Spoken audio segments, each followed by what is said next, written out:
Salat itu adalah konfirmasi kebertuhanan kita kepada Allah, pembuktian penyembahan kita, ibadah kita kepada Allah yang menunjukkan kita bertuhan. Jadi,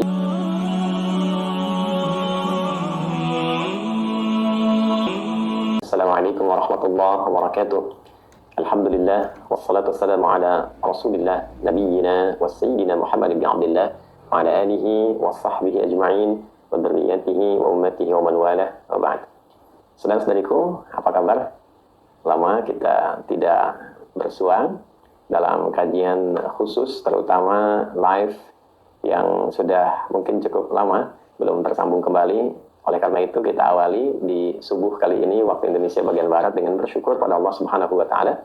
Kita diberikan kembali kesempatan untuk berkehidupan, menjalani aktivitas di hari ini, dan lebih daripada itu kita sangat bersyukur diberikan kesempatan kembali untuk berinteraksi dalam kajian keislaman spesial hari ini live. Memang tidak direncanakan khusus sebelumnya. Alhamdulillah setiap kita dapati waktu luang kita berusaha manfaatkan untuk mencari Allah Subhanahu wa Ta'ala. Dan kesempatan pada subuh kali ini alhamdulillah masih bisa kita sama-sama mengaji dalam situasi live tersambung hari ini. Insya Allah kajian spesial hari ini kita akan membahas tentang esensi sholat.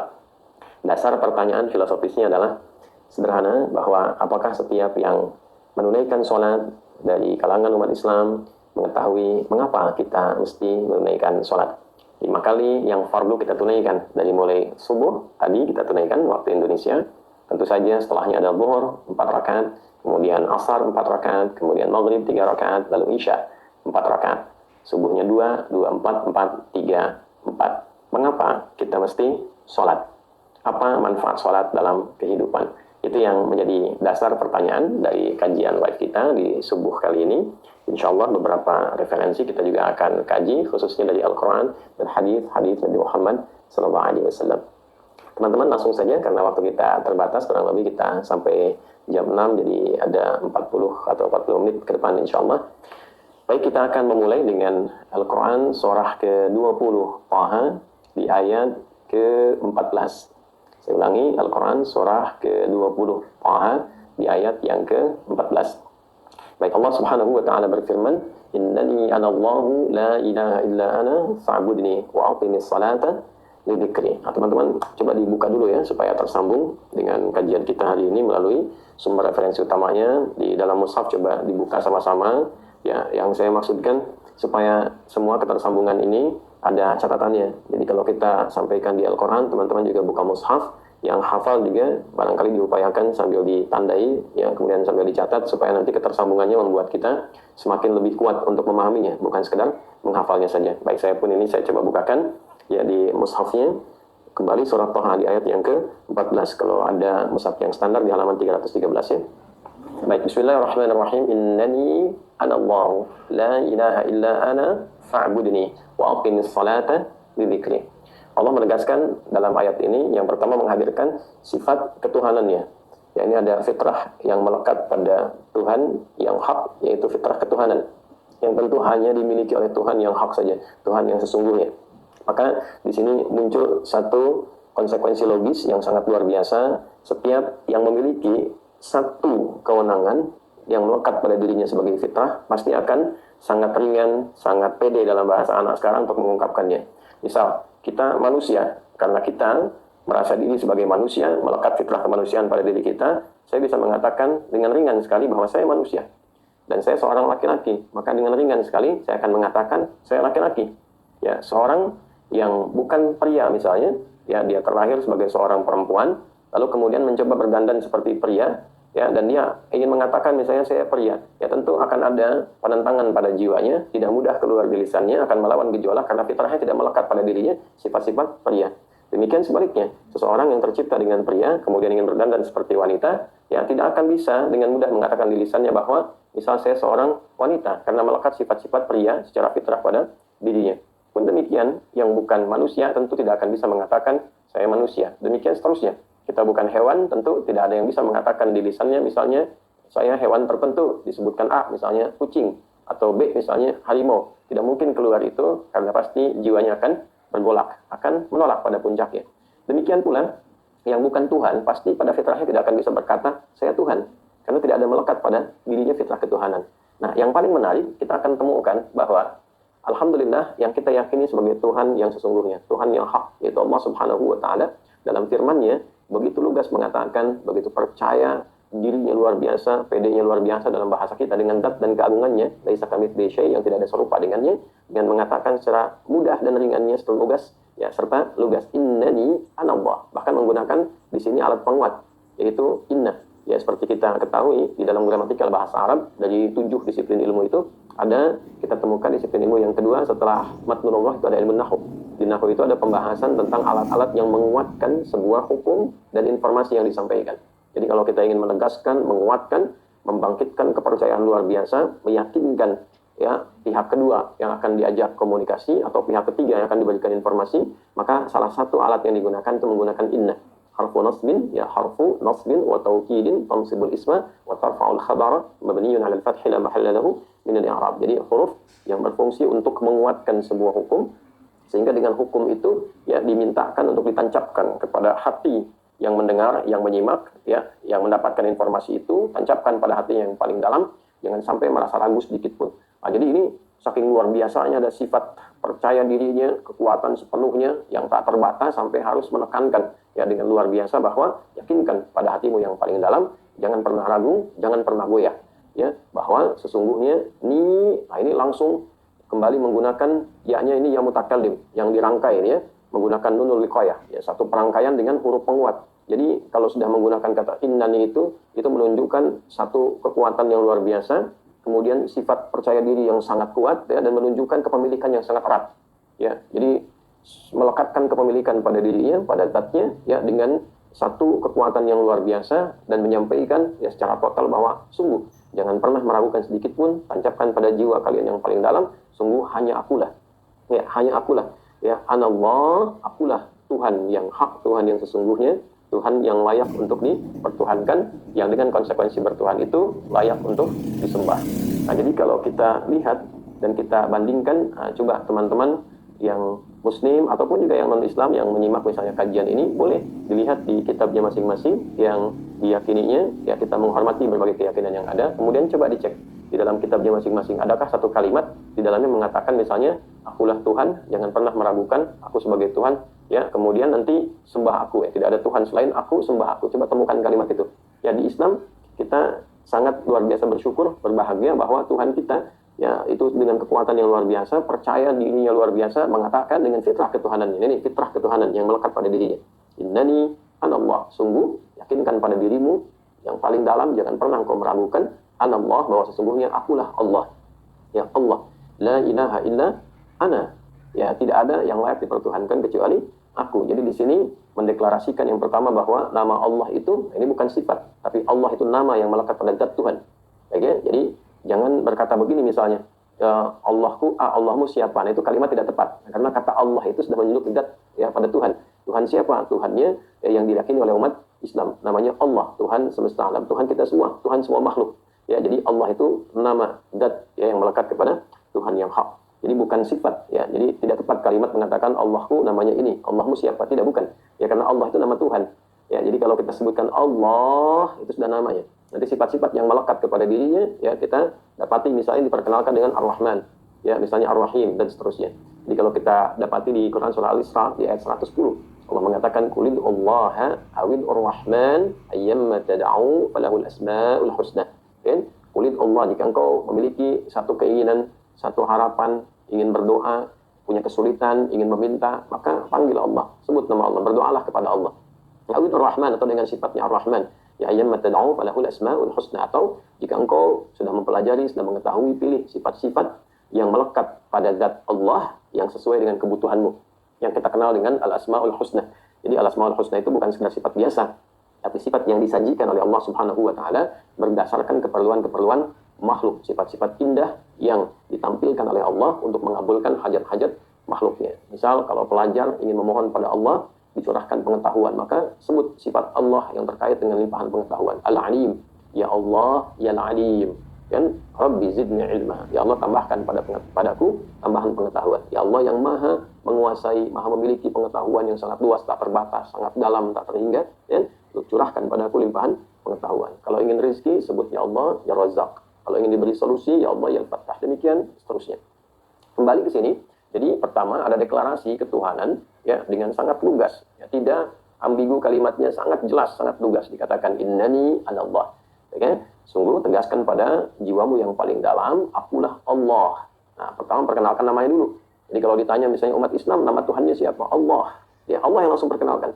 Tidak ada yang lain. Nanti di bab tauhid kita bisa bahas, ya, apa keunggulan nama Allah itu, ya, kemudian apa yang melekat pada nilai ketuhanan pada nama Allah itu, dan yang membedakan nama Tuhan yang hak dengan nama makhluk. Apa perbedaan? Karena tidak boleh sama. Dalam nama pun itu nggak sama, istimewa.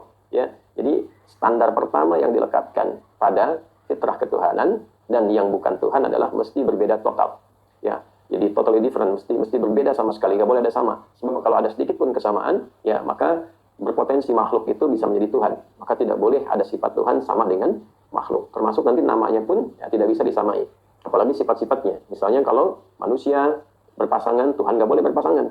Ya, manusia bisa berketurunan, Tuhan nggak boleh berketurunan. Manusia misalnya hasil dilahirkan, nggak boleh Tuhan dilahirkan. Jadi nggak boleh sifat Tuhan dimiliki oleh makhluk. Maka di sini Allah mengatakan la ilaha illa ana, tidak ada yang layak dipertuhankan kecuali saya saja, yaitu Allah. Nah, ini deklarasi ketuhanan. Nah, maka setelah deklarasi ketuhanan ini, yakin tanpa ragu, karena kan tadi kalimatnya yakinkan pada hatimu yang paling dalam, jangan pernah ragu. Pakai inna kan? Baik, setelah kita yakin tanpa ragu, nah, objek yang meyakini tanpa ragu, sehingga melahirkan ketentraman pada jiwanya dengan keyakinan itu, menghadirkan rasa aman dengan bertuhan itu disebut dalam bahasa Arab iman. Dari kata amana yu'minu. Asal kata awalnya sekali amina, dari kata al-amnu. Amana, yakin tanpa ragu, sehingga dengan yakin itu menghadirkan rasa aman pada jiwa, rasa tentram. Dengan bertuhan itu ada ketenangan. Ya, dengan bertuhan yang hak itu ada kedamaian, ada ketentraman. Nah, teman-teman sekalian, kemudian dengan itulah disifati orang yang telah yakin pada Allah tanpa ragu, ya, sedikit pun, maka disebut dengan orang beriman. Jadi iman itu dari bahasa Arab, dari kata amana yu'minu. Jadi kalau ada yang mengatakan misalnya dalam bahasa Arab, ya aminu billah, berimanlah kepada Allah. Maksudnya yakin tanpa ragu, yang dengan keyakinan itu engkau bertuhan, engkau merasakan rasa aman, rasa tentram pada jiwamu. Diserap ke dalam bahasa Indonesia menjadi kata iman. Ya, iman itu dari bahasa Arab kita temukan. Nah, dari sini teman-teman sekalian, kita konsekuensi yang pertama, seseorang yang telah meyakini Allah sebagai Tuhan disebut orang beriman. Oleh karena itu sapaannya dalam Al-Quran berubah. Jadi ya ayyuhalladzina amanu, kan? Hai orang-orang yang telah beriman tanpa ragu sedikit pun kepada Allah Subhanahu wa Ta'ala. Jadi kalau sudah bertuhan kepada Allah harus pede, yakin, dan kita berupaya bertuhan itu semaksimal mungkin. Nah, karena itu supaya bertuhannya itu dengan cara yang benar sampai tiba keyakinan yang luar biasa, sampai meyakini betul bahwa Allah itu benar-benar Tuhan. Nah, maka di situ Al-Quran mengajarkan mesti belajar, ya, mesti mendalami pengetahuan untuk menetapkan dan meyakini bahwa Allah Tuhan yang hak. Sehingga nanti kalau ditanya dari mana Anda tahu kalau Allah itu adalah Tuhan yang sesungguhnya, Tuhan yang hak, kenapa tidak menuhankan selain Allah? Nanti ada ilmunya, disebut ilmu tauhid. Ya, dari mana dasarnya? Al-Quran surah ke-47, ya, surah Muhammad SAW di ayat yang ke-19. Ya, kita akan temukan fa'lam annahu la ilaha illallah. Fa'lam, maka cepatlah engkau belajar, cepatlah engkau punya ilmu, ketahuilah. Dengan ketahuilah itu kalau dikembalikan ke dalam bentuk perintahnya dalam bahasa Arab dari kata alima, ya, alima ya'lamu i'lam fi'il amrnya, kata perintahnya. Ya, maka cepatlah engkau belajar. Nah, bahasa gampangnya gitu. Ya, cepatlah engkau belajar, cepat cari ilmu. Annahu la ilaha illallah, untuk menetapkan pada jiwamu dengan ilmu itu la ilaha illallah, tidak ada Tuhan selain Allah. Jadi kalau tauhidnya ingin kuat, keyakinan bertuhannya ingin kuat, kenal Allahnya dengan baik, ya belajar ilmunya. Namanya ilmu tauhid. Ya, nanti kita akan belajar. Misalnya nanti menguatkan logika kita supaya bisa dipahami secara rasional. Nah, Islam itu agama cerdas. Ya, mengajarkan kecerdasan. Pokoknya kalau berislamnya benar, pasti pintar itu. Dengan bertuhan saja oleh Quran diajarin, mesti yakin. Dari mana yakinnya? Pakai ilmu. Nah, kita bertuhan saja itu di-challenge oleh Quran. Di-challenge. Gimana bisa menetapkan Allah sebagai Tuhan? Nanti ada ayat-ayat tertentu menyampaikan pada kita. Misalnya saya kasih gambaran satu, laisa kamitslihi syai', ya, wa huwas samiul basir. Ya, bedanya Tuhan dengan makhluk supaya menetapkan Tuhan yang benar satu, ya, dibangun dasar logika yang jelas dulu. Nggak boleh ada yang sama semuanya dengan Tuhan. Sifat-sifatnya, karakternya mesti beda antara Tuhan dengan yang bukan Tuhan. Ya, nanti dari logika yang dasar ini kemudian dibangun, ya, untuk melepaskan sifat-sifat Tuhan dari yang bukan Tuhan, ya, maka turun surat Al-Ikhlas misalnya. Ya, surah yang ke-112 dari kata akhlasa yukhlisu, melepaskan sesuatu yang bercampur sehingga lahir yang bening saja. Mana sifat Tuhan yang sesungguhnya ini hanya Tuhan saja yang punya, yang bling. Yang di luar Tuhan kita hilangkan. Ya, jadi akhlasa yukhlisu. Sifatnya disebut ikhlas. Maka turun surat Al-Ikhlas menerangkan, qul, katakan, huwa, yang dipertuhankan itu Allah, hanya Allah. Ahad, sifat pertamanya. Nah, ini dilepaskan dari yang bukan sifat-sifat Tuhan. Ahad, mesti tunggal, satu-satunya tunggal. Ya, tidak boleh bercabang. Nanti dibangun logika. Ya, di ayat-ayat lain. Misal, nanti dijelaskan di Quran surah ke-51 ayat 49. Kalau kita ngajinya insya Allah khatam, kita akan temukan langsung ayat-ayatnya terkait dengan itu. Penjelasan, bukan cocok logi ngambil ini itu tidak. Di Islam itu unik dan sangat istimewa, terdisiplin, ilmunya itu interdisipliner. Jadi ada di dalamnya keterkaitan semua. Ya, setiap ayat menjelaskan. Dan dari penjelasan itu ada pencerahan secara logika, secara rasional, dan secara spiritual diterjemahkan dalam bentuk fisikal, itu ada semua. Ya, wa min kulli syai'in khalaqna zawjaini la'allakum tadhakkarun. Yang di luar Tuhan itu diciptakan berpasangan supaya engkau tahu, ya, hanya Tuhan yang tidak punya pasangan. Ya, jadi manusia berpasangan. Manusia kan ada laki-laki, ada perempuan. Jadi nggak bisa manusia jadi Tuhan. Ya, kemudian siapa lagi misalnya hewan berpasangan. Ya, ada betina, ada jantan. Ya, kan nggak bisa mempertuhankan hewan. Ya, kemudian ada apa lagi misalnya tumbuhan, ada putih karena benang sari. Ya, bahkan sifat, ada siang, ada malam, ya, ada keras, ada lembut, ya, ada berat, ada ringan. Jadi segala hal itu dalam kehidupan berpasangan untuk menunjukkan bahwa hanya Tuhan yang tidak punya pasangan. Jadi Tuhan yang hak itu beda dengan sifat makhluk. Ini ahad. Ya, Allahus Samad, yang dengan satu Tuhan satu-satunya itu maka terpusat kebergantungan kita, memohon pada satu titik, ya, ibadah pada satu titik. Ya, bayangkan kalau Tuhan misalnya lebih daripada satu, maka penataan semesta, pengaturan, sumber itu tidak akan berpusat pada satu titik tumpu. Ya, dan di surat Al-Anbiya itu lebih tegas lagi, lau kana fihi ma alihatun illallahu la fasadata. Lau kana fihi ma alihatun. Kalaulah dalam pengelolaan semesta ini, khususnya langit dan bumi misalnya, ya, ada Tuhan yang banyak selain tunggal Allah, selain satu. Misalnya Tuhannya banyak gitu kan, ya la fasadata, tentu akan terjadi banyak konflik dalam pengelolaan semesta ini. Anda bayangkan kalau misalnya Tuhan lebih daripada satu. Ya, di Bekasi misalnya, Tuhan yang satu menginginkan ini ada hujan turun, yang satu mengatakan jangan dulu. Bagaimana kalau Tuhan beda pendapat, Tuhan berkonflik? Ya, itu nggak terbayang pengelolaannya. Maka Tuhan ya jadi tidak mudah memahaminya. Dibangunlah logika oleh Al-Quran. Nah, seperti logika dasarnya demikian.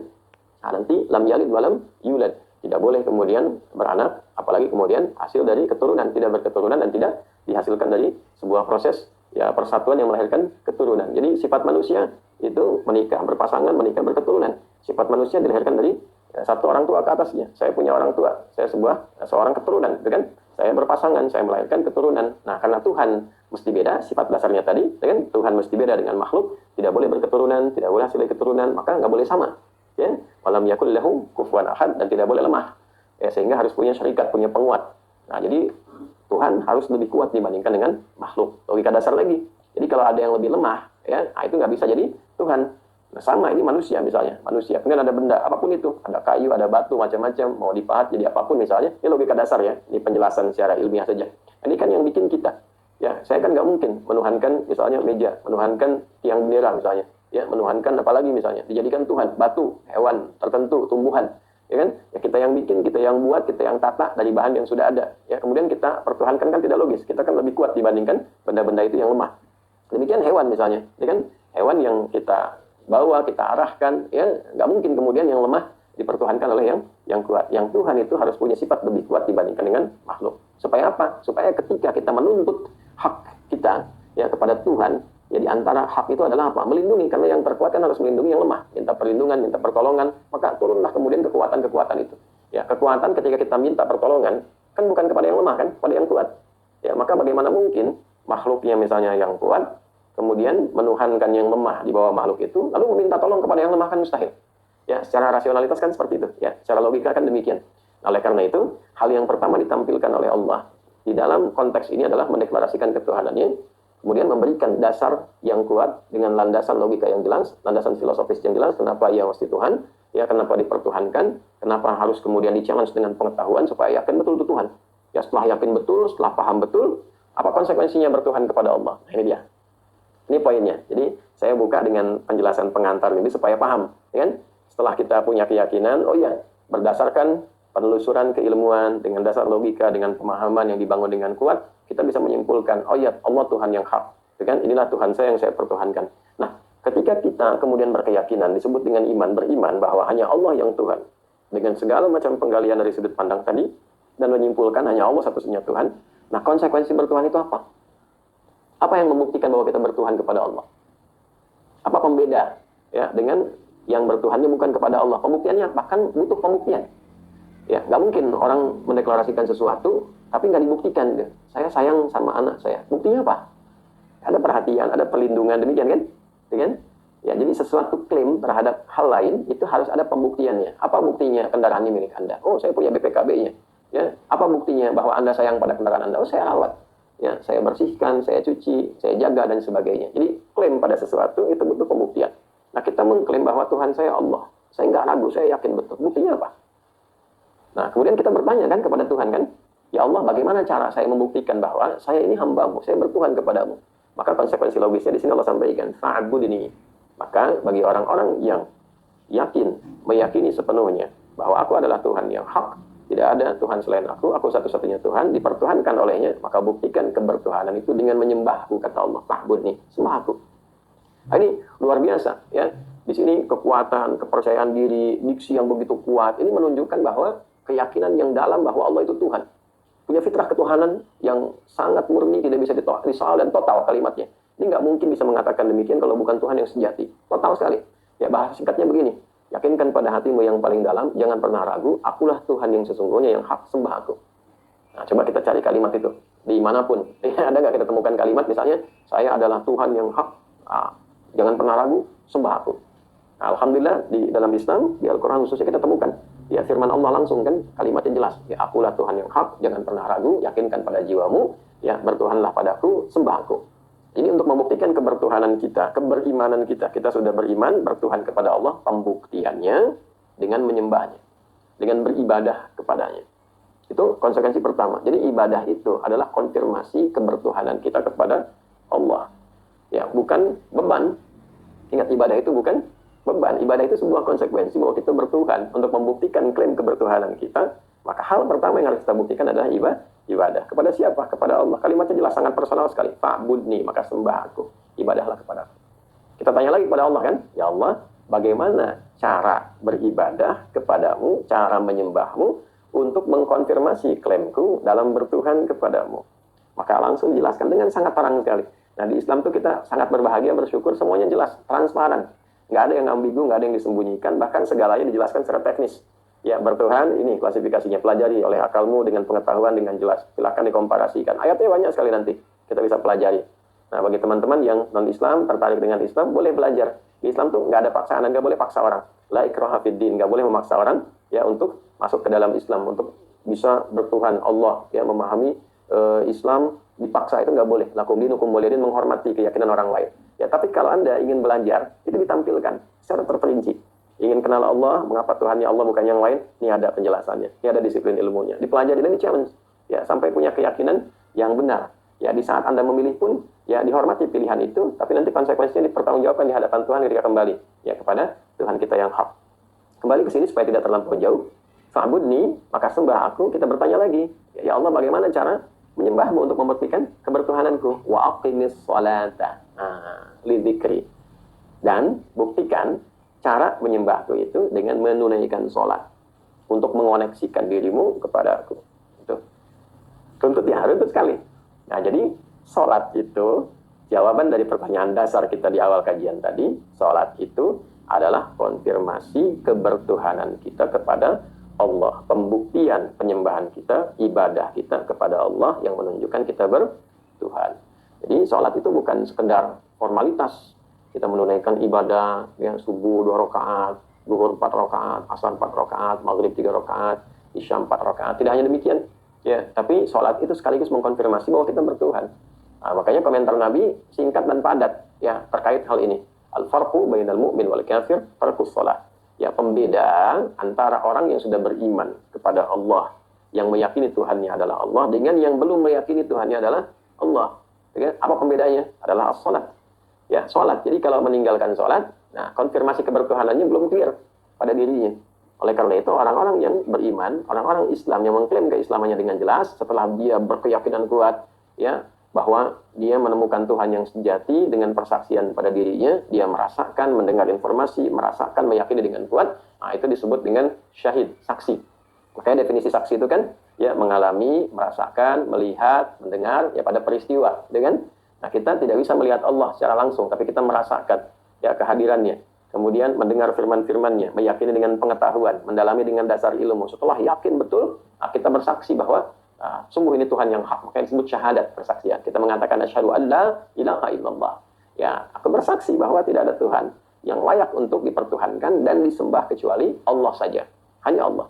Nah, cara bersaksi dengan cara bagaimana? Mengikuti petunjuk Nabi Muhammad. Wa asyhadu anna Muhammadan Rasulullah. Dan aku bersaksi dengan sesungguhnya bahwa Nabi Muhammad itu diutus oleh Allah Subhanahu wa taala untuk menjelaskan dengan terang bagaimana kita bertuhan kepada Allah. Caranya seperti apa? Ya, dengan membuktikan kebertuhanan itu dalam konteks kehidupan kita. Bagaimana caranya? Nah, maka setelah syahadat itu pokok keislaman. Setelah syahadat bagaimana? Konfirmasi kebertuhanan itu dengan mendirikan salat. Nah, karena itulah dalam syahadat, urutan salat itu setelah syahadat dalam rukun Islam, dasar keislaman. Ya, setelah kita bersyahadat, rukun Islam kan ya, satu bersyahadat kan, syahadatain, setelah bersyahadat mengkonfirmasi kebertuhanan kita kepada Allah, langsung salat. Urutan keduanya sebagai fondasi. Nah, kenapa kemudian salat itu ya menjadi dasar ibadah awal kita kepada Allah? Jawabannya sederhana, untuk mengkonfirmasi kebertuhanan kita kepada Allah. Jadi, keislaman itu punya fondasi dasar. Ya, dasar pertama yang bersyahadat. Setelah bersyahadat sudah secara formal dia muslim. Di lisannya berkata, asyhadu an la ilaha illallah, asyhadu anna Muhammadar Rasulullah. Sudah, secara formal muslim.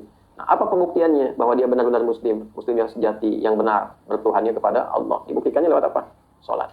Makanya komentar Nabi sederhana, al-farqu bainal mu'min wal kafir tarkus salat. Ya, pembeda antara orang yang sudah bertuhan kepada Allah dengan yang belum bertuhan kepada Allah adalah salatnya. Jika dikerjakan, konfirmasi dia sebagai mukmin, insan beriman. Nah, jika tidak mengerjakan salat, maka mengkonfirmasi bahwa dia belum beriman yang sejati. Baru klaim di lisan, baru formalitas mengucapkan dengan lisan. Ya, belum sampai ke jiwanya, belum tembus ke jiwa, sehingga serius dari jiwa ini dipancarkan ke tubuh untuk membuktikan. Ya, baru klaim di lisan. Itu ada di Quran, misalnya di Al-Hujurat surah 49, di ayat ke-14. Qalatil a'rabu amanna qul lam tu'minu.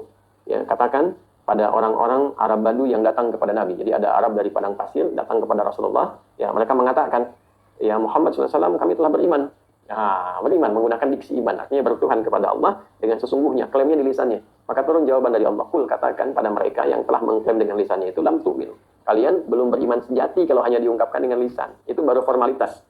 Formalitas apa? Walakin qulu aslamna. Katakan kami telah berislam. Formalitas masuk Islam. Formalitas berislamnya secara formal, ya kita mengatakan dengan lisan kita 2 kalimat syahadat. Makanya kalau ada non-Islam misalnya, teman-teman nonis kalau ingin masuk Islam, dimulai dengan pengucapan syahadat, ikrar dulu. Ya, ikrar itu pun lebih bagus didahului dengan pengetahuan dulu, ya sampai meyakini betul, belajar dengan baik, sampai yakin tidak ada paksaan, karena nggak boleh dipaksa. Ya, yang halus nggak boleh, apalagi yang kasar.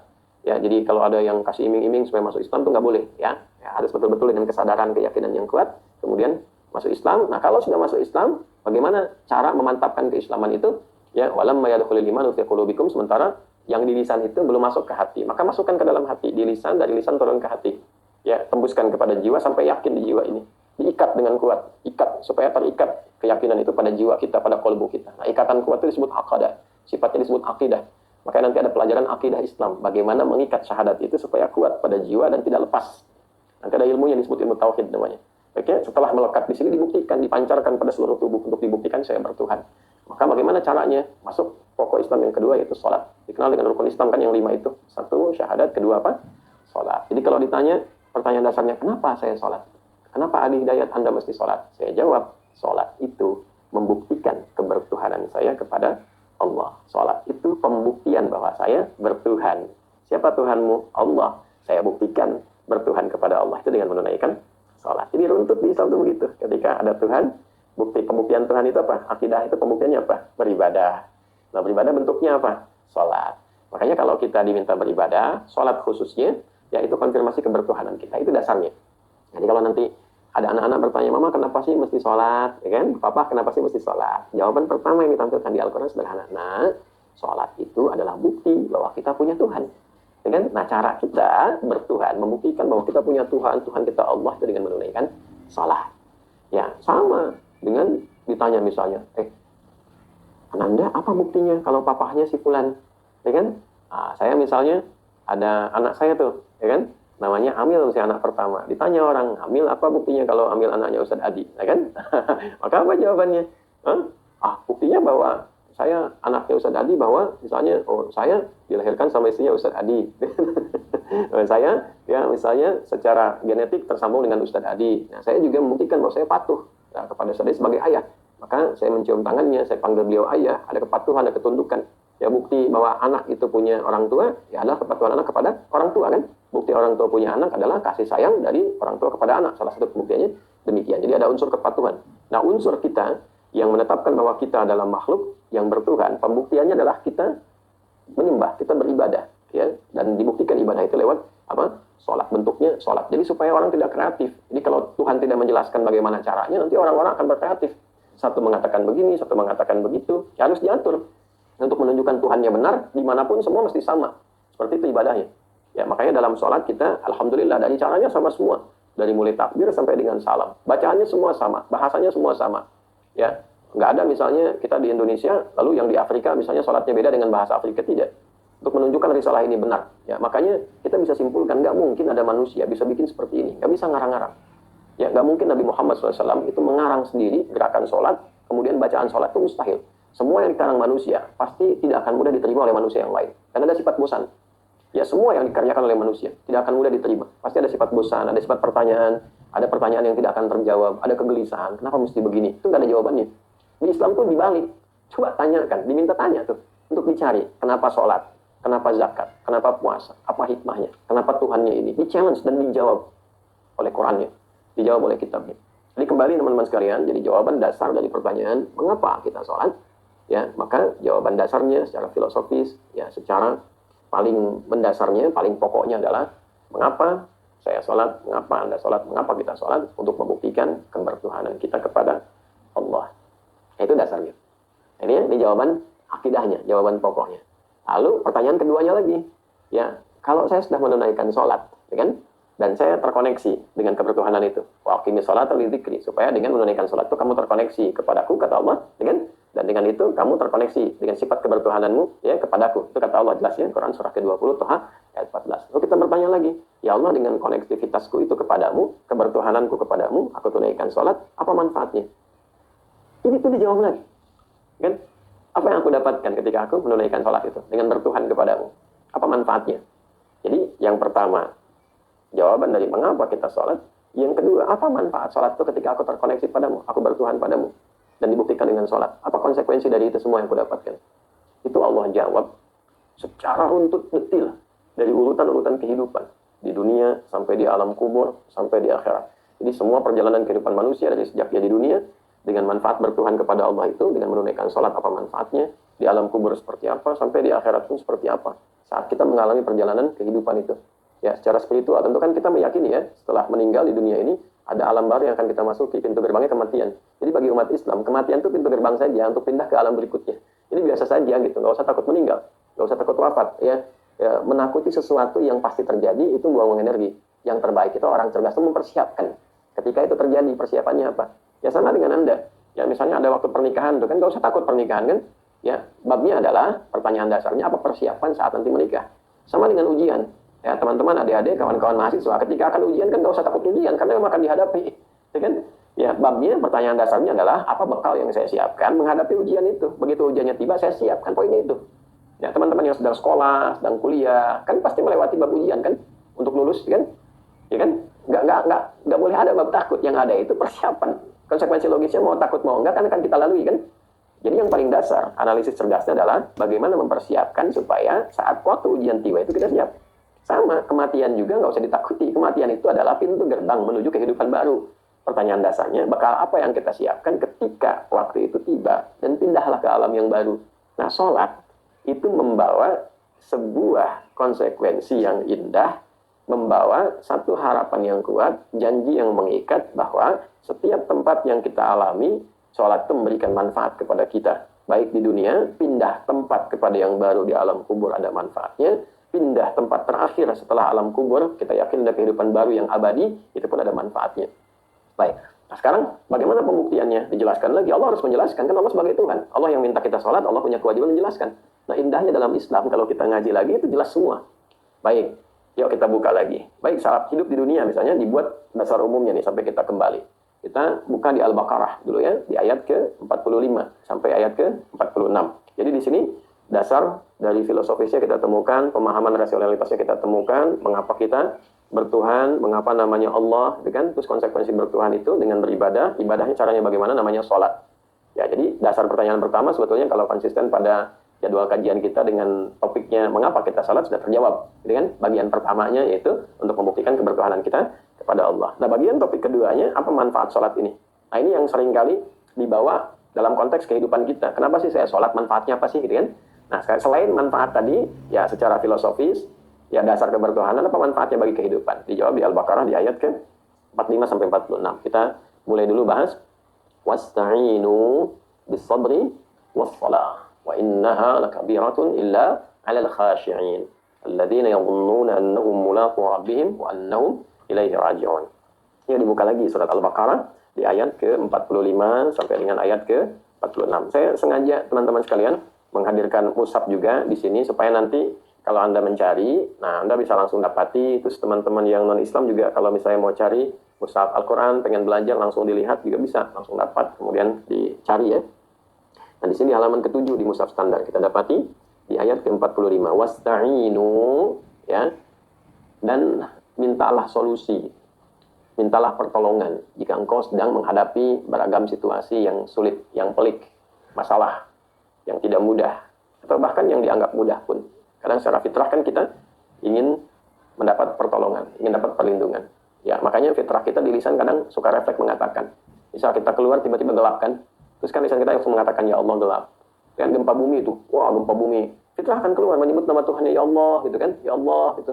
Yang menarik pernah ada satu situasi umat ibadah lain ya di agama lain, non-Islam sedang ibadah mereka gitu, tiba-tiba kemudian ada gempa, itu kalimat yang keluar di lisannya kalimat Allah, Allahu Akbar, fitrahnya keluar. Itu sangat menarik sekali. Jadi singkatnya, pada dasarnya manusia ini adalah makhluk yang memang tercipta untuk bertuhan. Ya, pembuktiannya adalah apa? Dalam beragam situasi yang dihadapi, ada panggilan jiwanya untuk memohon pertolongan kepada yang lebih kuat. Makanya ada fitrah, cenderung bertuhan, cenderung meminta kekuatan, cenderung minta dibantu. Ya, nah fitrah itu direspon oleh Allah melalui skema salat tadi. Ya, maka dari fitrah kita yang diciptakan lemah ini bergantung kepada yang kuat. Nah, mengapa diciptakan demikian? Untuk membangun kesadaran bahwa kita ini punya Tuhan, kita ini hamba. Maka dalam setiap situasi normal kita akan minta sesuatu. Ya, walaupun dalam kondisi kita merasa dalam situasi secara sosial kuat, misalnya punya kedudukan, ya presiden, ya sekuat apapun perangkat organiknya sebagai seorang presiden, tetap melaksanakan tugasnya ya berdoa, minta sama Tuhan, minta kemudahan, minta kekuatan untuk menunjukkan bahwa tetap ya seorang presiden pun seorang makhluk, seorang hamba Tuhan. Ya, panglima tertinggi, jenderal yang hebat, jenderal perang, nggak pernah kalah, tetap ketika akan dihadapkan pada medan pertempuran atau bahkan peperangannya, ya kalau pertempuran kan singkat, peperangan kan panjang, apapun itu dia akan meminta. Ya, pahlawan kita yang dulu ya berperang menjaga kedaulatan negara, ya dia berusaha berjuang kuat mempertahankan kedaulatan, ya kemudian mencapai kemerdekaan, itu kan kalimatnya kalimat Tuhan yang dibawa, Allahu Akbar, Allahu Akbar, ini minta pertolongan. Ya, jadi di sini bertuhan itu sekaligus mengkonfirmasi bahwa kita ini makhluk yang lemah, butuh kekuatan. Nah, dengan bertuhan kita minta kekuatan. Ya pada dasarnya kan orang-orang yang dalam tanda petik yang minta kekuatan kepada unsur benda, baik ke tanah, ke benda lain, keris misalnya, ke pohon, ke macam-macam. Dia kan sedang mencari sebetulnya. Ya, secara konseptual mencari sebuah formula, sebuah format untuk bertuhan. Nah, Allah jawab ini. Ya, jangan ke benda, karena benda pun punya kelemahan. Nah, bertuhannya kemana? Cari pakai ilmu, pelajari sampai kita menemukan Tuhan, sampai menemukan Allah yang hak. Kan? Nabi Ibrahim diajarin cara mencari, menyimpulkan, ya, mengkonklusikan dan sebagainya. Karena itu penting, belajar logika itu penting. Untuk apa? Yang paling tinggi selain menyehatkan cara berpikir, bukti kesehatannya dia bisa menemukan Tuhan. Jadi kalau orang belajar mantik, belajar logika sampai logikanya kuat, akalnya kuat, kemudian akalnya begitu sehat, ya, ahli dalam komunikasi, ahli dalam berpikir dan sebagainya. Tapi kalau belum menemukan Tuhan, itu belum sampai pada puncaknya. Ya, karena belum menemukan hakikat dirinya sendiri. Ya, hakikat kehidupan belum dia temukan. Nah, balik ke sini teman-teman sekalian, karena fitrah manusia itu butuh pertolongan, butuh kekuatan untuk memudahkan dirinya mendapatkan solusi, maka dari bertuhan itu konsekuensi pertama yang Allah sampaikan, wasta'inu bis-sabri was-shalah. Nah, dan mintalah solusi jika engkau dihadapkan pada persoalan, jika engkau punya masalah, apapun itu. Masalah kesehatan, kadang ada sakit misalnya, masalah di pekerjaan, kadang rumit misalnya, kan? Masalah di kehidupan sosial. Itu masalah kan yang kita hadapi, dan selama hidup pasti menghadapi persoalan. Interaksi itu, jembatannya itu kan irisannya pasti ada kesesuaian. Ya, nggak mungkin di rumah tangga juga begitu. Kan ini beda, dipertemukan beda, harus berinteraksi. Ya, dalam interaksi itu pasti ada irisan, bertemu di tengah-tengahnya untuk menyelesaikan perbedaan dulu supaya gelombangnya sama dulu, frekuensinya sama, baru bisa bertemu kan. Ya, kalau nggak sama kan nggak bisa. Ya, jalan bersama-sama itu nggak bisa. Saya punya teman, ya kan harus kenalan dulu supaya ada frekuensi yang bisa sama, baru bisa bareng kan, jalan sama-sama, bisa ngobrol. Kan nggak mungkin Anda ketemu orang asing tiba-tiba langsung jalan bareng, kan nggak, mustahil. Pasti ada pendekatan dulu, sama dulu, auranya sama, gelombangnya sama. Nah, Allah menciptakan persoalan itu untuk apa? Selain menguatkan diri kita, memberikan ketangguhan pada diri kita, supaya memudahkan kita beradaptasi, membangun frekuensi yang sama dengan ya lingkungan sekitar yang menjadi pilihan kita untuk beraktivitas. Maka dibuat challenge sedemikian. Ini mesti paham, kalau tidak nanti setiap ada masalah dikeluhkan. Nah, untuk meminta bantuan supaya dimudahkan dalam proses itu kita mohon. Maka Allah langsung perintahkan, wasta'inu. Ya ayo, mintalah solusi. Ketika engkau dihadapkan pada persoalan, bahkan yang tidak mudah, apalagi sekalipun disobri, ya cara memintanya dengan sabar dulu supaya kuat dulu. Ya, supaya ada kekuatan untuk taat dulu, kekuatan untuk sepenuhnya bersandar, kekuatan untuk bisa menerima dengan lapang. Karena ada orang yang tidak mudah, baru sedikit lihat gelap aja sudah mengeluh misalnya. Ya, baru ada sedikit menerima masalah sudah gelisah, gitu kan? Padahal masalah itu dihadirkan atas jawaban dari keinginannya sendiri. Ya, Anda ingin lulus, ada ujian kan? Anda ingin mengerjakan sesuatu, ada jembatan yang harus dilewati karena pilihan Anda jembatannya itu. Makanya ujian setiap orang berbeda-beda. Setiap Anda berdoa minta dikasih oleh ujian. Seperti ini ujiannya. Ya, Anda minta diberikan kemudahan, kesabaran, kelapangan. Allah nanti kasih jembatannya. Bentuknya bisa apa saja. Bisa lewat penyakit misalnya, ya tiba-tiba anak sakit misalnya, ya tiba-tiba misalnya ya ada situasi di pekerjaan misalnya, tiba-tiba ada di jalan ada sesuatu yang dihadapi yang tidak mudah. Sesungguhnya semua yang diciptakan, yang kita rasakan, kita hadapi itu adalah jembatan menuju harapan yang kita inginkan. Cara kita lewati saja, terima dulu dengan sabar. Terima dulu. Ya, yang paling penting itu kita terima terlebih dahulu, karena mengeluh pun tidak menyelesaikan masalah. Ya, kita yang dipilih untuk menjalani itu, bukan hasilnya, tapi prosesnya. Terima dulu, ya sebagai titipan, ya dari Tuhan. Caranya dengan sabar tadi. Sabar itu menerima apa yang dihadapkan kepada kita, diberikan kepada kita dengan penuh kelapangan, dengan pikiran positif. Nah, dengan demikian hati tenang. Itu dulu. Ya, nah setelah tenang itu untuk mendapatkan solusinya wassalat, tunaikan sholat. Ya, tunaikan apa? Sholat. Jadi sholat itu, teman-teman sekalian, selain mengkonfirmasi kebertuhanan kita kepada Allah, ada manfaat bagi kehidupan kita untuk memohon saat kita terkoneksi. Dzikri supaya terkoneksi dengan Allah. Saat terkoneksi itu kita minta kemudahan, perlindungan, berbagai macam persoalan, kebutuhan, hajat dalam bahasa kita itu. Bahasa Arabnya hajat. Kalau punya hajat, punya apapun kita minta. Makanya isi sholat semuanya doa. Ya, sehingga disimpulkan secara bahasa oleh para ulama, sholat hiya doa. Sholat itu doa. Ya, doa. Apa itu doa? Doa itu adalah upaya konektivitas kita, komunikasi kita dengan Tuhan yang terkuat dengan Allah untuk memberikan kemudahan, keringanan, dan solusi atas semua persoalan kehidupan yang kita hadapi. Sekarang apa manfaatnya bertuhan kalau Tuhan kita tidak bisa membantu kita untuk menyelesaikan persoalan kita, ya kan? Nah, menyelesaikan itu tentu dengan caranya. Allah punya satu skema yang sangat luar biasa, yang komprehensif, sangat tahu, bukan membawa pada keinginan kita, tidak. Ya, jadi nanti kalau kita sudah sholat, nanti ada babnya lagi. Bagaimana mengetahui kalau doa itu dijawab? Bukan keinginan kita, ikutkan pada keinginan Allah. Kadang kita minta gitu kan, Allah kasih jawaban nanti. Nah, jawaban Allah, keinginan Allah itu yang terbaik untuk kita. Jika nanti yang dijawab oleh Allah misalnya, ya, ini lebih luas nih dengan permintaan kita. Kadang bahasa manusia tidak sama dengan apa yang kita mohonkan. Maka ikutkan keinginan kita pada keinginan Allah. Jangan dipaksa keinginan Tuhan, ikut keinginan kita, itu nggak boleh. Ya, nanti hasilnya capek, malah mengeluh lebih dalam lagi, lebih kuat lagi. Padahal kita meyakini bahwa Allah yang paling tahu, yang maha mengerti. Ya, kenapa engkau berikan ini ya Allah? Aku kan sudah begini. Jangan. Ya, ada yang belum tahu. Nanti dijawabnya di Al-Baqarah ayat berapa? 216. Apa bunyinya? Kutiba alaikumul qitalu wa huwa kurhun lakum. Diwajibkan bagimu untuk memerangi. Ya, apa memerangi di sini? Konteksnya luas. Yang pertama, memerangi kemaksiatan dengan cara yang benar. Yang kedua, kalau diserang oleh orang di invasi, misalnya Indonesia nih, diserang, ya ada yang mau menjajah, ada yang macam-macam. Pasti kita harus bela negara, bela. Wajib bagi kita berjuang. Makanya umat Islam itu ada, dulu Hadratus Syekh itu menghadirkan resolusi jihad untuk berjuang. Ya, membela kedaulatan, bela bangsa itu bagian dari perjuangan yang diniatkan beribadah kepada Allah. Supaya tidak mencari dunia dalam konteks itu. Nanti kalau meninggal syahid itu tinggi posisinya. Makanya beruntung satu negara yang punya masyarakat, punya rakyat mayoritas muslim. Karena di Islam itu ada doktrin, ajaran pokok, bela negara, berjuang. Ya, dan masuk dalam kategori jihad sebagai pembuktian ibadah kepada Allah. Jadi niatnya untuk ibadah kepada Allah, bela negaranya. Ya, nah ini ada konteks yang lain lagi yang dibawa dalam kehidupan. Kalaupun tidak ada serangan, tidak ada aksi militer dari luar misalnya dan sebagainya, maka berjuang melawan nafsu. Ya, berjuang melawan dorongan-dorongan negatif sehingga tetap hidup kita tampil baik. Ya, ini lawan nafsunya, lawan dorongan negatifnya. Kalau ada pejabat-pejabat, dengar ini. Maaf nih, kalau ada dorongan misalnya untuk korupsi, lawan itu. Nah, itu bagian dari perjuangan. Kutiba alaikumul qital wa huwa kurhun lakum, walaupun itu tidak mudah. Disogoknya ratusan miliar, sogoknya misalnya triliunan, peluang korupsinya tinggi. Buktikan Anda itu muslim, buktikan Anda orang beriman. Nah, cara membuktikannya bagaimana? Lawan, jangan diikuti. Itu kan sama anak-anakku ya yang sedang kuliah, sedang belajar, jangan nyontek. Kalau ada dorongan-dorongan nyontek, lawan itu, jauhkan.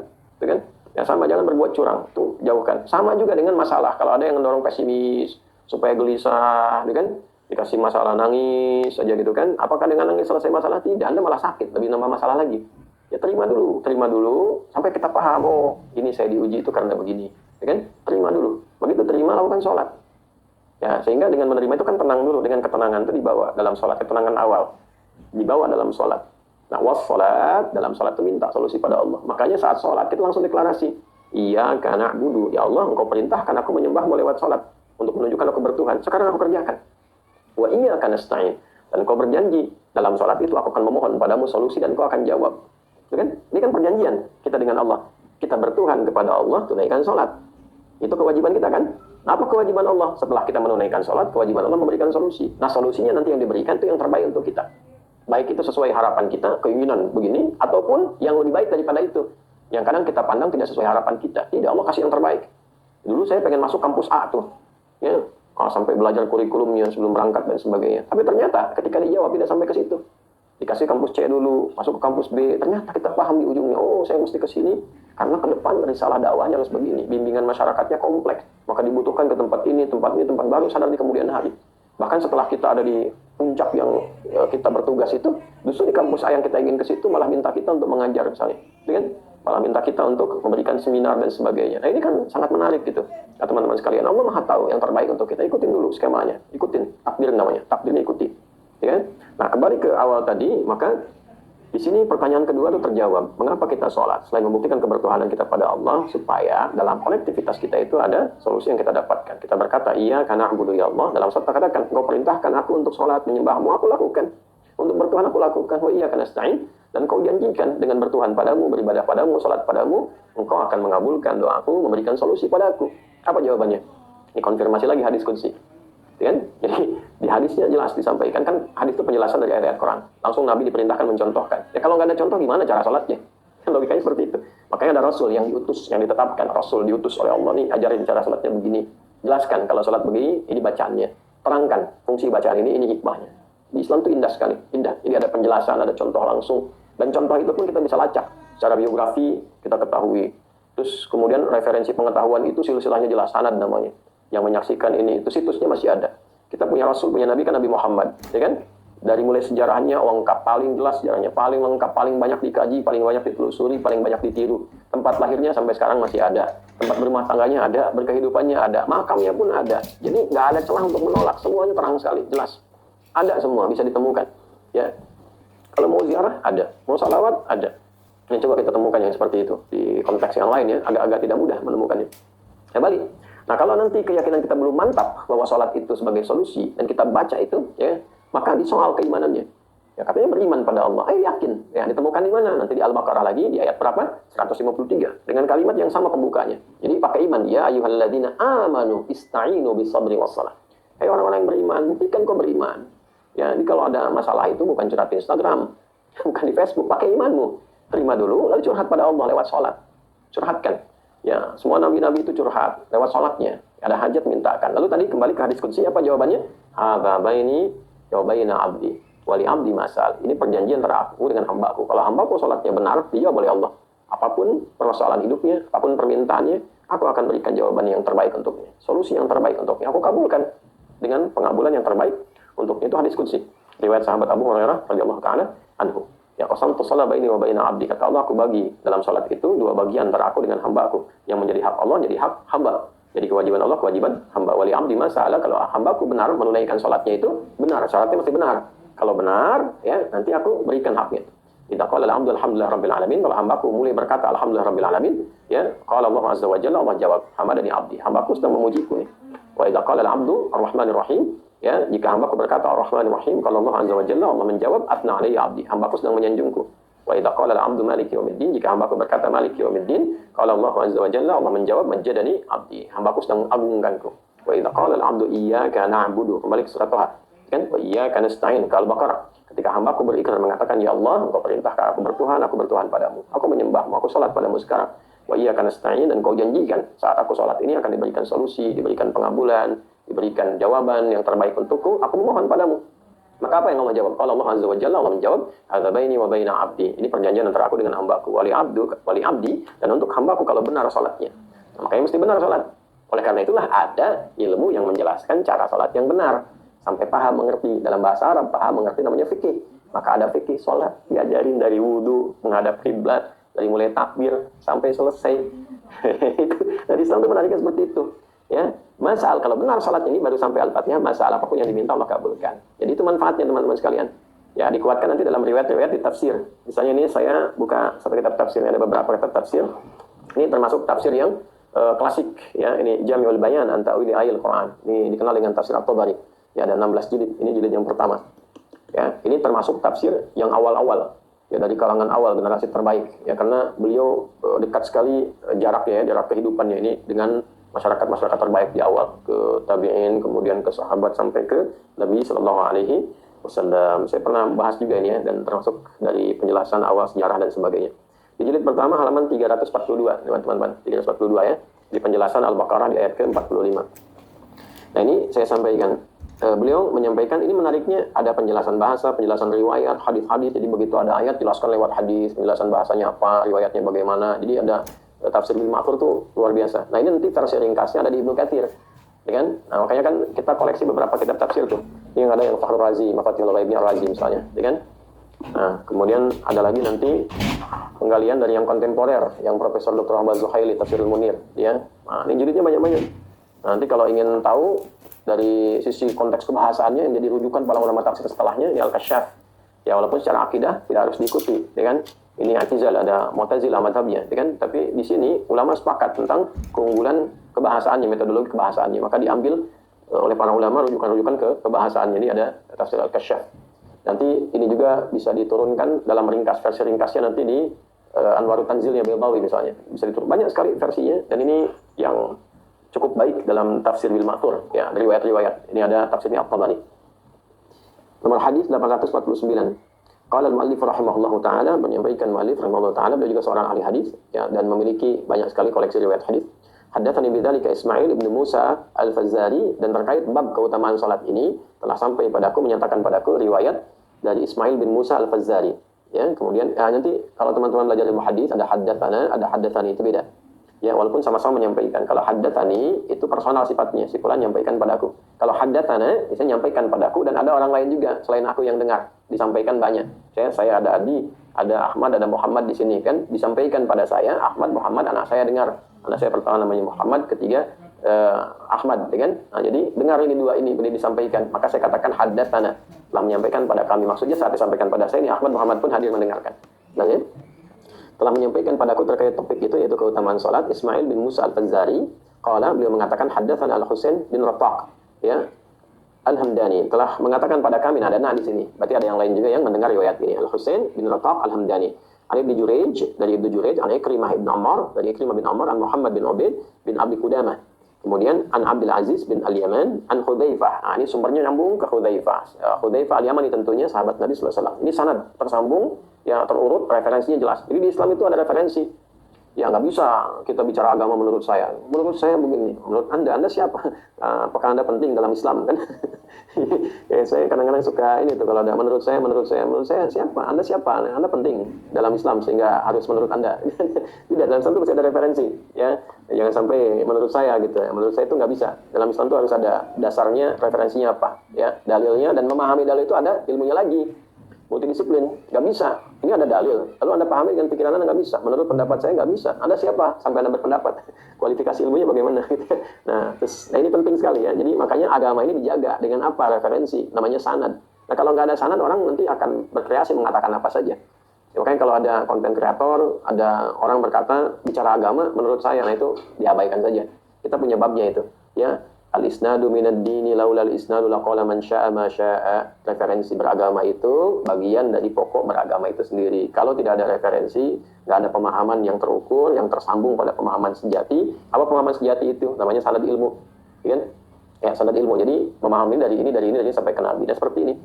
Ya, jadi hadisnya kadang benar. Ali bin Abi Thalib itu pernah berkomentar, ya, kadang kalimatul haqq urida bihal al-batil. Kadang-kadang kalimatnya seperti benar tapi salah gitu ya. Kenapa? Karena mengutip dalil, memahami dalilnya salah. Jadi nggak cukup dengan begini, ini hadis sahih. berdasarkan hadis, iya hadisnya sahih, tapi pemahaman Anda terhadap hadis itu tidak sahih. Ya kan? Qala Rasul, qala Allah, betul. Qala Allahnya betul, tapi memahami qala Allah itu bagaimana? Nggak bisa dengan persepsi sendiri. Ya, nggak bisa dengan persepsi sendiri. Memahami hadis nggak bisa dengan pendapat sendiri. Cuplikan hadisnya, kutipannya benar. Benar hadisnya begitu, tapi memahaminya bagaimana? Nah, ini kita dijaga dengan disiplin ilmu yang jelas. Ada kitab ulamanya tersambung semua, namanya bersanad. Ya nggak putus tuh. Yang disebut salaf itu terhubung dari kita kan kholaf sekarang. Salaf itu kan dua generasi awal tuh, sampai tahun 200 tuh. Ya, dari sahabat sampai ke tabi'in, abad kedua hijrah itu tersambung ke situ semua. Ini di antara tafsir yang tersambung. Sanadnya tersambung pada Hudzaifah al-Yamani radhiyallahu taala anhu, qala, beliau menyampaikan, karena Rasulullah sallallahu alaihi wasallam adalah kebiasaan Rasulullah sallallahu alaihi wasallam, idza hazzabahu amrun ya faza'a ila shalah. Apabila beliau dihadapkan pada satu persoalan, satu masalah, faza'a ila shalah, maka beliau bergegas menunaikan salat. Jadi boleh teman-teman kalau sedang punya persoalan, kan ada masalah apapun, wudu, ambil wudu, kemudian salat. Ya, atau bertepatan dengan waktu salat. Makanya semua salat ulama menyebutnya hajat. Ya, hajat. Salat hajat itu apa? Salat hajat, salat yang ditunaikan untuk memohon keperluan kita kepada Allah. Sifatnya bisa dua, di waktu-waktu yang wajib. Ya, maka kadang kan kita merasa nggak punya persoalan tertentu, tapi tetap aja sebenarnya punya masalah. Nah, dalam salat pokok itu minta solusi pada Allah.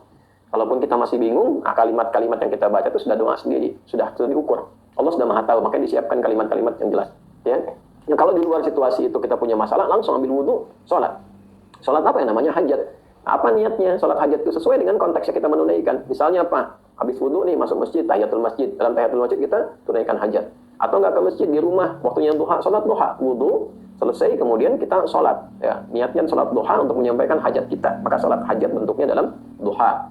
Ya, atau yang lain dicontohkan sahabat bukan waktu duha dan sebagainya. Ya sudah, salat wudu. Begitu selesai wudu kemudian salat langsung. Apa salatnya? Menyampaikan hajat. Bentuknya apa? Salat wudu. Niatnya apa? Salat wudu, salat duha, bisa, mutlak bisa. Nah, jadi ini dalilnya dan hadisnya sahih. Ya, hadisnya sahih. Jadi kalau ada istilah salat hajat, ya benar semua salat itu hajat. Kapan ditunaikannya? Ya, bisa terkait salat fardu, bisa yang sunnah atau mutlak. Saat mendapati hajatnya faza'a ila shalah, bergegas menunaikan salat, langsung ambil air wudu, salat. Ya, misal kita dapati misalnya anak sakit ingin minta kesembuhan pada Allah, ambil wudu, salat. Ya, di waktu apa? Kalau waktunya pas fardu, ya tunaikan salat fardu, sampaikan hajat kita, bacakan doa-doa yang dibimbing oleh Nabi, gitu kan? Bacakan. Di luar itu ada salat sunnah, waktu duha, salat duha. Di waktu-waktu yang umum, ini ada operasi anak, salat, ambil wudu, salat, minta solusi sama Allah. Salat apa yang kita tunaikan? Wudu, salat wudu, selesai wudu, salat, gitu kan? Setelah itu sunnah, minta hajatnya dalam sujud kita mohonkan pada Allah Subhanahu wa taala, minta solusi, minta kebaikan, minta syifa, minta kesembuhan dan sebagainya. Nah, ini jawabannya teman-teman sekalian. Ya, alhamdulillah, walaupun mungkin singkat, tapi semoga dengan singkatnya ini Allah berikan manfaat yang luas, faedah yang banyak, yang menjawab pertanyaan mengapa kita sholat. Jadi kita punya dua jawaban dulu di awal saat ini. Jawaban pertama, sholat membuktikan kebertuhanan saya kepada Allah, mengkonfirmasi bahwa saya punya Tuhan, yaitu Allah Subhanahu wa taala. Yang kedua, dalam kebertuhanan saya pada Allah selalu ada manfaatnya saya dapatkan dalam kehidupan saya, baik di dunia sampai di akhirat. Jadi di dunianya diberikan oleh Allah jawaban dari persoalan kita, kehidupan kita, nanti yang alam kuburnya runtuh sampai ke akhiratnya. Bahkan nanti ini baru satu nih, ada 5. Ya, ini yang menjawab kenapa salatnya sampai 5 kali itu ya dalam sehari. Nanti konfirmasi kebertuhanan setiap pergantian waktu, kan sehari itu berganti 5 waktu. Subuh selesai, muncul kan siang. Pagi selesai kan siang. Jangan sampai nanti paginya bertuhan, siangnya tidak.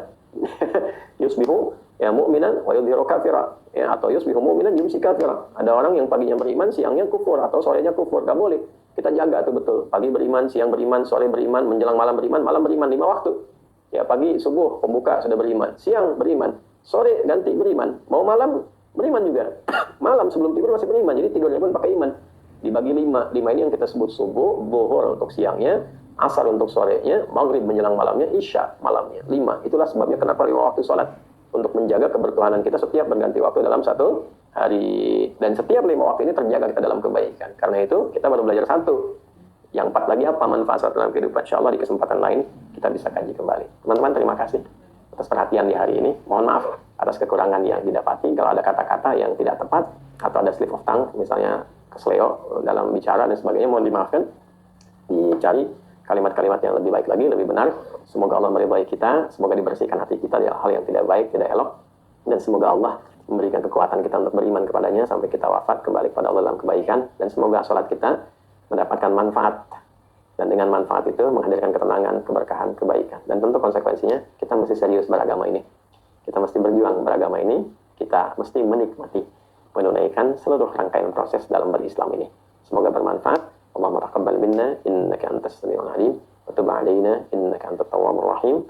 Wa taqabbal minna salawatina wa ruku'ana wa sujudana wa jami' amalina salihah. Wa sallallahu ala sayyidina Muhammad wa ala alihi wa sahbihi ajma'in.